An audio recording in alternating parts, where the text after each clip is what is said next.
Bener nggak Mas Dedi itu ngefans sama Cak Nun? Bener. Salah satunya adalah gua doyan banget nontonin YouTube-nya beliau. Sebenarnya bukan YouTube beliau ya, itu yang diambil sama orang-orang lah gitu ya. Terus kata-katanya tuh menarik karena kan kita tuh sebenarnya daya tarik pertama itu kan adalah opini gitu.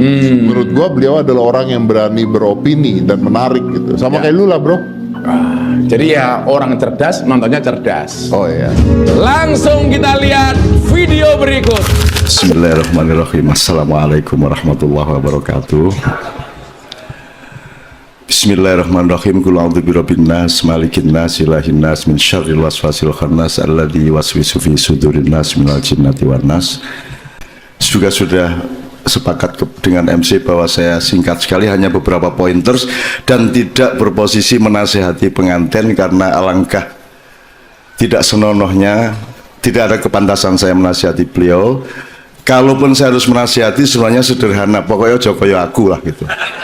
Itu sudah selesai masalah sudah. Nikahlah asal jangan seperti saya.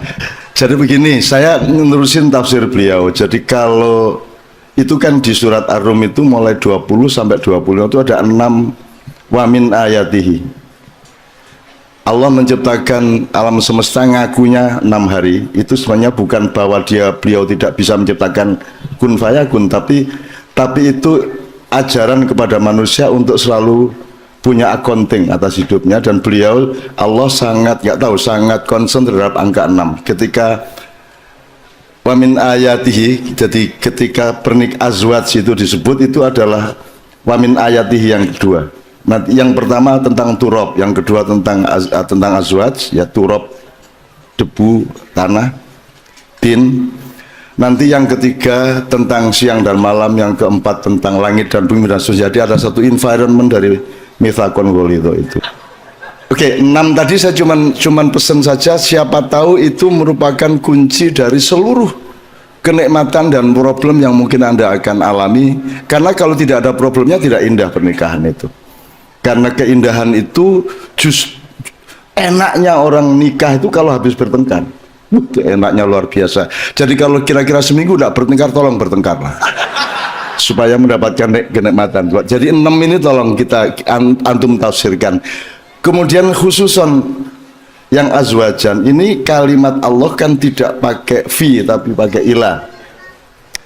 Litaskunu ilaiha. Di semua ayat yang lain antum browsing semua litaskunu fiha, tapi khusus untuk pernikahan itu litaskunu ilaiha. Jadi kalau fiha itu settle, kalau ilaiha itu kayaknya itu benda. Jadi kan ada benda tumbuh, benda bergerak bernafsu, benda bergerak bernafsu berakal. Jadi dari turab ilan nas itu ada 6 tingkat itu.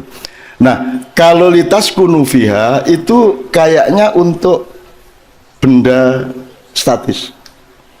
Tapi ya, mungkin juga tumbuh-tumbuhan binatang juga masih litaskunu fi. Tapi kalau manusia litaskunu ilaiha, karena dia khalifah.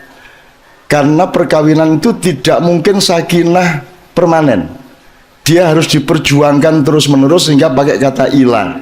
Jadi terus-menerus, taskunu ilaiha, jadi terus jatuh bangun tapi berjuang terus-menerus. Jadi sakinah itu bukan sesuatu yang sudah jadi, tapi sakinah bagi setiap keluarga adalah sesuatu yang harus terus-menerus diperjuangkan. Kira-kira seperti itulah. Itu bedanya fi wa ila. Itu oke. Jadi itu Mas, itu poin saya yang kedua. Jadi pertama 6 wa min ayati. Jadi saya itu alhamdulillah sehat walafiat, sehingga saya memang dari dulu takut sama dokter, takut sama dukun, sehingga saya percaya bahwa semua di Al-Quran itu kan jelas sifat itu. Ya hidayah ya sifat. Jadi kalau saya sakit, pokoknya saya sholat 2 rakaat, wudhu, terus bismillah, gitu. Tak buka gitu aja, terus tak pelajari 2 halaman itu, ketemu penyakitnya, ketemu solusinya. Nama istri saya itu ada di situ. Jadi saya cari istri dulu ya, buka Quran set, oh ada huruf nun, ada huruf fa sama ya, udah Novia, udah selesai masalah. Terus wes iki tak dawakno dadi anu iki, Mas. Ya Allah, I love you all, I love Gontor, and I miss Gontor all the time, and I proud of you all. Ya. Terakhir anak saya mempelai berdua. Tadi saya akan menyebut kul a'udzu birabbin nas, malikin nas, ilahin nas, min syarril waswas dan seterusnya. Di situ ada kalimat alladzi waswisu fi sudurin nas minal jinnati wan nas. Jadi kita itu potensial untuk jadi setan. Kita itu potensial minimum untuk berfungsi setan, yaitu ketika kita mengalami dismanagement.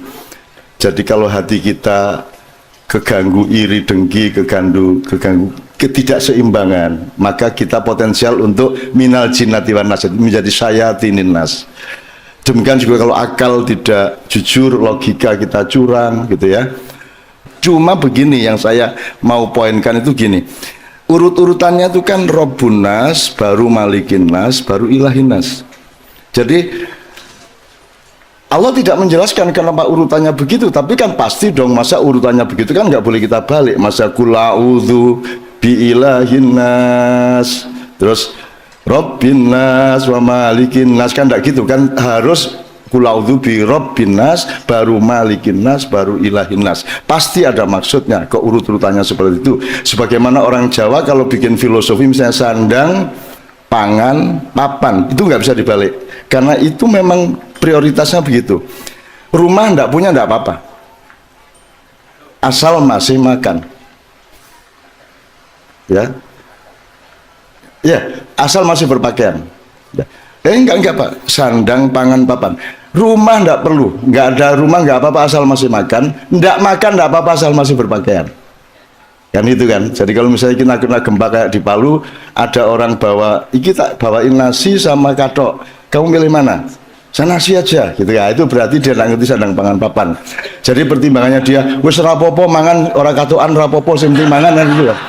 Tapi kalau kita orang Jawa kan enggak, ini saya pakai katok aja, nasinya enggak makan saya enggak apa-apa asal saya masih punya martabat. Karena pakaian itu martabat, maka sistem aurat sangat penting dalam Islam. Dan orang Jawa tahu dodot iro, mitir bedak ing pinggir. Jadi yang nomor satu di dalam kehidupan itu adalah kan libasun lakum wa libasun ya libasun hum wa libasun lahunna. Jadi Anda ada pakaian satu sama lain. Anda harus melindungi martabat kedua belah pihak.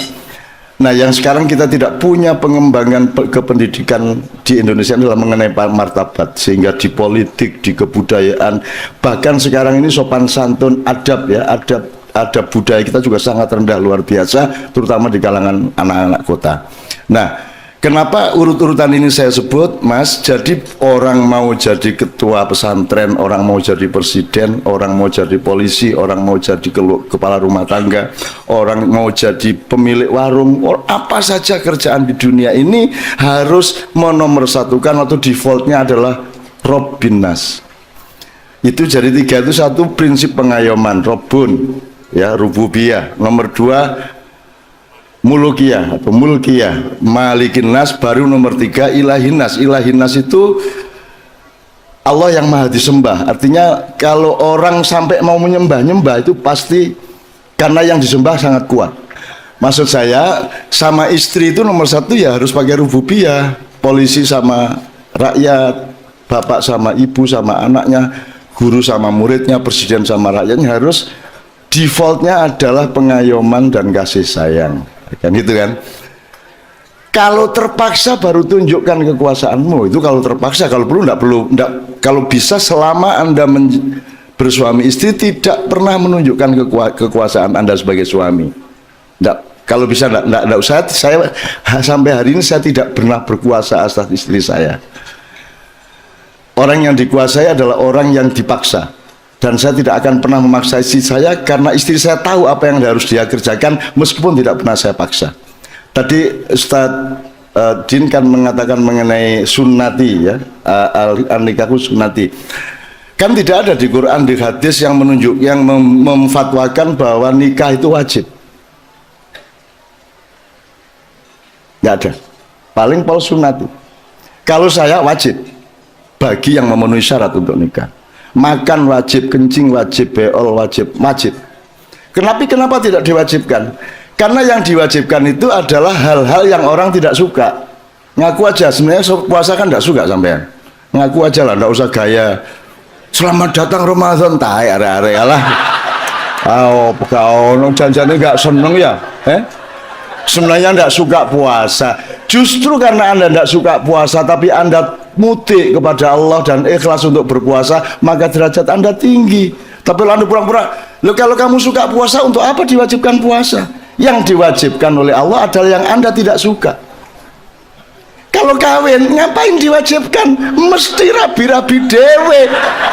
Ya tak ya, mesti moro-moro dewe, mesti mesti ndalo itu. Tidak perlu diwajibkan. Nah, bahkan pesantren Gontor ini kalau ingin awet harus nikah antara kiai dan santrinya, antara manajemen dengan ini kata penuh kasih sayang, harus penuh default. Dan saya dipaksa ke sini. Sekarang Pak Hasan memaksa saya ke sini, itu saya tidak melihatnya sebagai pemaksaan. Itu adalah cinta yang tidak bisa ditahan oleh dia kepada saya.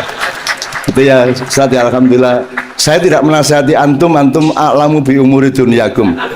Ya, khususan hadhil lailah ya, hadhil lailah. Tafadhalu wa tafadhali. Assalamualaikum warahmatullahi wabarakatuh.